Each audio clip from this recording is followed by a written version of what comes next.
Hi friends, welcome to RS educations.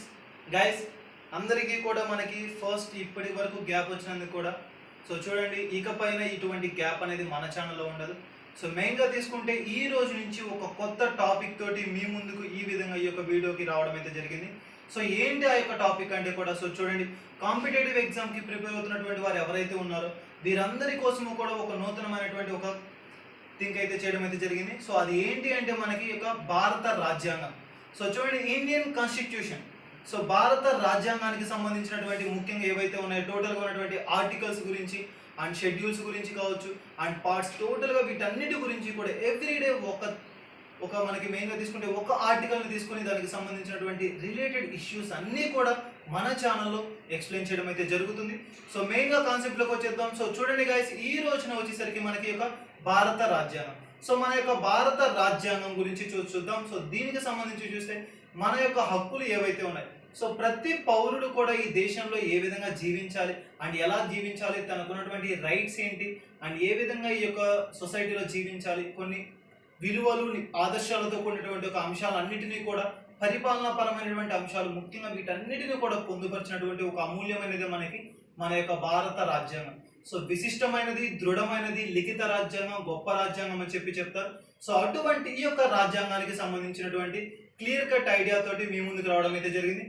Main గా తీసుకుంటే మనకి టోటల్ గా భారత రాజ్యాంగం, ఈ యొక్క భారత రాజ్యాంగంలో మన యొక్క భారతదేశం యొక్క రాజ్యాంగాన్ని తీసుకుంటే మొత్తంగా 395 అధ్యాయాలు అంటే ఆర్టికల్స్ అయితే ఉండడం అయితే జరుగుతుంది. అండ్ మెయిన్ గా తీసుకుంటే 12 భాగాలు 12 పార్ట్స్ అండ్ అదే విధంగా తీసుకుంటే 12 షెడ్యూల్స్ అనేది ఉండడం అయితే జరుగుతుంది. ఈ విధంగా మనకి మెయిన్ గా తీసుకుంటే 25 అనేది ఉండడం అయితే జరుగుతుంది. టోటల్ గా వీటన్నిటి గురించి కూడా 1 by 1 డీటెయిల్ గా ఎక్స్ప్లెయిన్ చేయడం అయితే జరుగుతుంది. అండ్ మెయిన్ గా తీసుకుంటే మనకున్నటువంటి యొక్క ప్రజెంట్ ఈ డే వచ్చేసరికి ఆర్టికల్ 1 అండ్ దాంట్లో ఉన్నటువంటి సబ్సెక్షన్స్ ఏంటి వీటన్నిటి గురించి కూడా 1 by 1 మనం డిస్కస్ చేయడం అయితే జరుగుతుంది. Let's start. హాయ్ ఫ్రెండ్స్,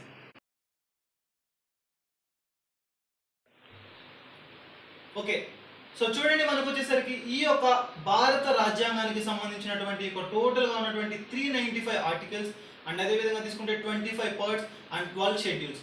దీంట్లో మనకు వచ్చేసరికి ఫస్ట్ ఆఫ్ ఆల్ వచ్చేసరికి ఏంటంటే పార్ట్ 1. పార్ట్ 1లో ఉన్నటువంటి మనకి యొక్క ఆర్టికల్ కి సంబంధించినటువంటి వాటిలో మెయిన్ ఇంపార్టెంట్ వచ్చేసరికి మనకి మెయిన్ గా తీసుకుంటే ఆర్టికల్ నెంబర్ 1. ఆర్టికల్ నెంబర్ 1లో ఉన్నటువంటి అంశం ఏంటి అండ్ దానికి సంబంధించినటువంటి బ్రీఫ్ ఎక్స్ప్లెనేషన్. చూడండి, మనకు వచ్చేసరికి the union and it's territories. మన దేశం యొక్క భారత భూభాగం అండ్ అదే విధంగా తీసుకుంటే దానికి యొక్క అంశాల గురించి చూస్తాం.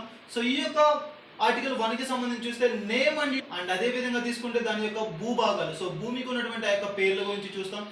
ఏంటి అంటే మనకి దేన్ని బేస్ చేసుకొని మనకి ఈ యొక్క భూభాగం ఉంటుంది అండ్ ఏ విధంగా ఉంటుంది.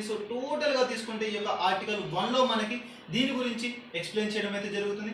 దాని యొక్క పేరు అండ్ అదే విధంగా తీసుకుంటే ఈ యొక్క భూభాగం యొక్క విస్తీర్ణత, ఎంత ఉంది, ఎక్కడ ఉంది, ఏ విధంగా విస్తరించి ఉంది, దీంట్లో అడవుల శాతం ఎంత. టోటల్ గా మన భూభాగం యొక్క విస్తీర్ణత గురించి, వివిధ రకాలైన అంశాల గురించి అండ్ అదే విధంగా తీసుకుంటే మనకి ఈ యొక్క ఆర్టికల్ 1 అనేది మనకి చాలా ఇంపార్టెంట్. ఇప్పటి వరకు కూడా మనకి కాంపిటేటివ్ ఎగ్జామ్లో మ్యాక్సిమం క్వశ్చన్స్లో కూడా మనకి ఒక క్వశ్చన్ అయితే ఉండడం అనేది ఎక్కువ శాతం చూడడం అయితే జరుగుతుంది. ఆ విధంగా తీసుకుంటే ఈ యొక్క ఆర్టికల్ నెంబర్ 1లో మనకి నేమ్ అండ్ ఇట్స్ టెరిటరీ, భూభాగం యొక్క పేరు మరియు అదే విధంగా తీసుకుంటే ఆ భూభాగం మనకి ఏ విధంగా విస్తరించింది అండ్ ఎంతవరకు విస్తరించింది, దాని యొక్క పరిమితి, వీటన్నిటి గురించి కూడా మనకి ఈ యొక్క పార్ట్ 1లో ఎక్స్ప్లెయిన్ చేయడం అయితే జరుగుతుంది. టోటల్ గా తీసుకుంటే మన భారతదేశానికి సంబంధించినటువంటి మ్యాప్ కూడా మనం ఈ యొక్క చూడడం అయితే జరుగుతుంది. ఎంత ఏంటి, ఏ విధంగా విస్తరించి ఉంది, వీటన్నిటి గురించి కూడా మనకి ఒక క్లియర్ కట్ అనాలిసిస్ అయితే మనకి ఈ యొక్క ఆర్టికల్ నెంబర్ 1 అనేది ఇవ్వడం అయితే జరుగుతుంది గైస్. అండ్ మెయిన్ గా తీసుకుంటే దీంట్లో మనకు వచ్చేసరికి సబ్సెక్షన్స్. మనకి టోటల్ గా తీసుకుంటే 3 సబ్సెక్షన్స్ అయితే ఉండడం అయితే జరుగుతుంది. 1.1 అండ్ 1.2 అండ్ 1.3. ఈ యొక్క అంశాలకు సంబంధించి కూడా ఏమున్నాయి అండ్ దీంట్లో ఏమేమి ఉన్నాయి, ఏ టాపిక్స్ ఉంటాయి, వీటన్నిటి గురించి కూడా చూద్దాం. ఓకే, చూడండి, మనకు ఆర్టికల్ 1. ఈ యొక్క ఆర్టికల్ 1 గురించి మనం చూడడం అయితే జరిగింది. దీనికి సంబంధించి చూస్తే ఆర్టికల్ 1లో ఉన్నటువంటి సబ్సెక్షన్స్.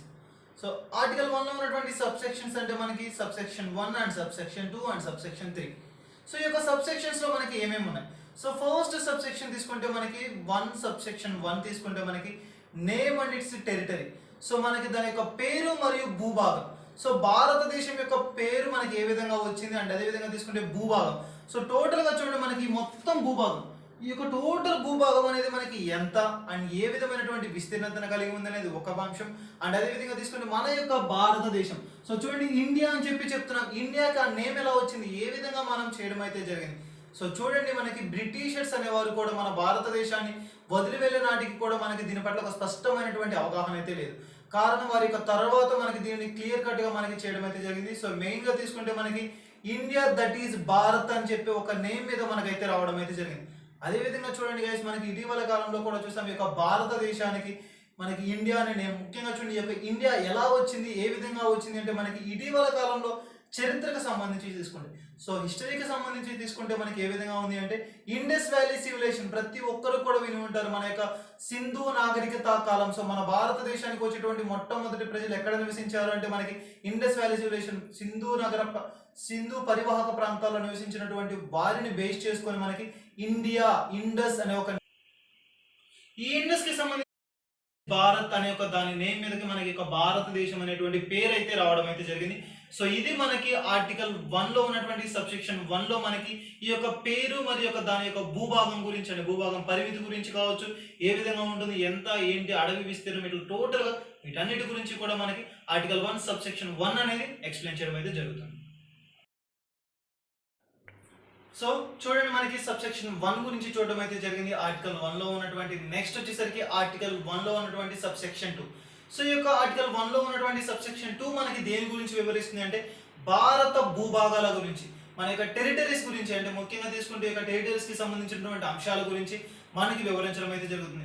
సో ఈ యొక్క భూభాగం అంటే ముఖ్యంగా తీసుకుంటే ఏముంటుంది, భూభాగం అంటే మన భారతదేశంలో ఉన్నటువంటి వివిధమైనటువంటి రాష్ట్రాల గురించి అండ్ అదేవిధంగా కేంద్రపాలిత ప్రాంతాల గురించి కావచ్చు, వీటి యొక్క విస్తీర్ణం గురించి, వీటి మొత్తాన్ని కూడా మనకి షెడ్యూల్డ్ 1 లో మనకి వీటి గురించి వివరంగా విపులీకరించడం అనేది జరిగిందని చెప్పి మనకి ఎక్స్ప్లెయిన్ చేయడం అయితే జరుగుతుంది. సో చూడండి, మనకి ఈ యొక్క సబ్సెక్షన్ అనేది మెయిన్ గా తీసుకుంటే మన దేశం యొక్క భూభాగం గురించి వివరించడం అయితే జరుగుతుంది. మొట్టమొదటి సబ్సెక్షన్ 1 అనేది మనకి పేరు మరియు దాని యొక్క భూభాగం గురించి, అండ్ రెండవ సబ్సెక్షన్ వచ్చేసరికి భూభాగం గురించి మాత్రమే వివరిస్తుంది.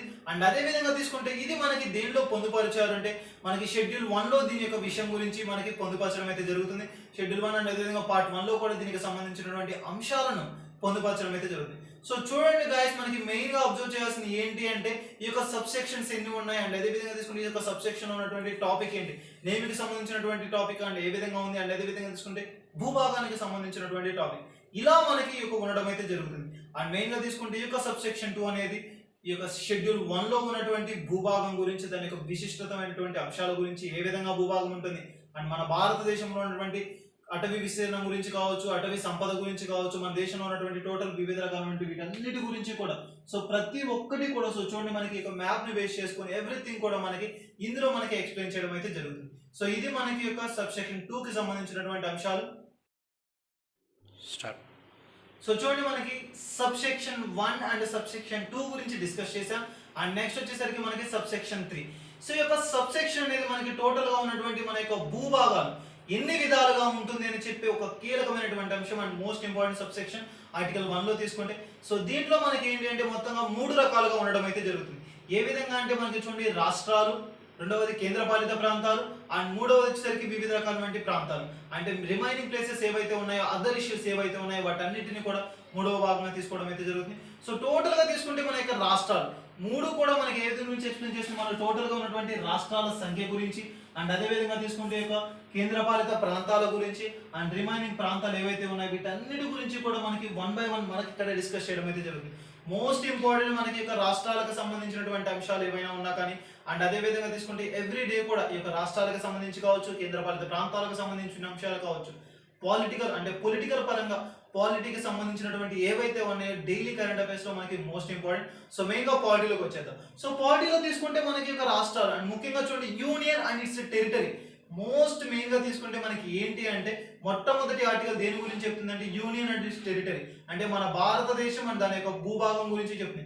సో మొత్తంగా తీసుకుంటే మనకి యూనియన్ ఆఫ్ స్టేట్స్ అంటాం, అంటే మనకి ఏంటి అంటే సమైక్య, అంటే మన ఏ విధంగా కూడా మనకి ఫెడరల్ అనేది రాదండి. సమాఖ్య అనగా ఏంటి అంటే మనకి ఏ విధంగా కూడా రాష్ట్రాల యొక్క ఒప్పందం మేరకు ఏర్పడింది కాదు. ఫెడరల్ అనగా ఏంటి అంటే రాష్ట్రాలను ఒక ఒప్పందం కుదుర్చుకొని ఆ రాష్ట్రాలుగా ఏర్పడడం అనేది జరుగుతుంది. సో ఈ యొక్క ఫెడరల్ లో మనకి అటువంటి మనకి ఫెడరల్ అది కాదు, కానీ మనకి కేవలం ఏంటి అంటే మనకి సమైక్య. ఎందుకు మనది సమైక్య అని చెప్తున్నాము అంటే, సో చూడండి మన యొక్క రాష్ట్రాలు ఏవైతే ఉన్నాయో ప్రత్యేక రాష్ట్రం కావాలని చెప్తాం. మనకి ప్రత్యేకం ఒక రాష్ట్రానికి సంబంధించి అడుగుతాం, కానీ ఒక ప్రత్యేకమైనటువంటి దేశం అనేది పాసిబుల్ అవ్వదు. ఒక మాటలో చెప్పాలి అంటే సమాఖ్య అనగా మనకి ఏ విధంగా కూడా మన యొక్క దేశం నుంచి విడిపోయేటువంటి నీకు ఏ విధమైనటువంటి రైట్ అనేది మనకి లేదు అని వివరిస్తుంది. అంటే మన దేశం నుంచి ఏ విధమైనటువంటి రైట్ కూడా లేదు విడిపోవడానికి అని చెప్పేది మనకి యొక్క సమాఖ్య. అదే ఫెడరల్ లో తీసుకుంటే మనకి నచ్చిన విధంగా విడిపోవచ్చు, అంటే ఒక దేశంగా మార్చబడవచ్చు, ఒక రాష్ట్రంగా మార్చబడవచ్చు. బట్ మన యొక్క భారతదేశం యొక్క విశిష్టమైనటువంటి లక్షణం అని కూడా చెప్పవచ్చు. అదే మనకి ఏంటంటే సమాఖ్య వ్యవస్థ. మన భారతదేశం ఏంటి అంటే ఒక సమాఖ్య వ్యవస్థ. సో ఏ విధంగా కూడా మన దేశం నుంచి విడిపోవడానికి మనకి ఎటువంటి విధమైనటువంటి అవకాశం అయితే లేదు. ఆ విధమైనటువంటి ఒక కీలకమైనటువంటి అంశంతో మన యొక్క రాజ్యాంగం అయితే ఏర్పరచబడింది. సో చూడండి గైస్, మనకి యొక్క భారత రాజ్యాంగానికి సంబంధించి ఈ రోజు యొక్క ముఖ్యమైనటువంటి ఆర్టికల్ 1 గురించి డిస్కస్ చేసాం. ఇలా ఎవ్రీడే కూడా ఒక డిఫరెంట్ ఆర్టికల్స్ గురించి డిఫరెంట్ మనకి ఎవ్రీగా ఉన్నటువంటి కేసెస్ ముఖ్యంగా ఉంటే వాటిని జస్ట్ అలా లింకప్ చేయడం కూడా జరుగుతుంది.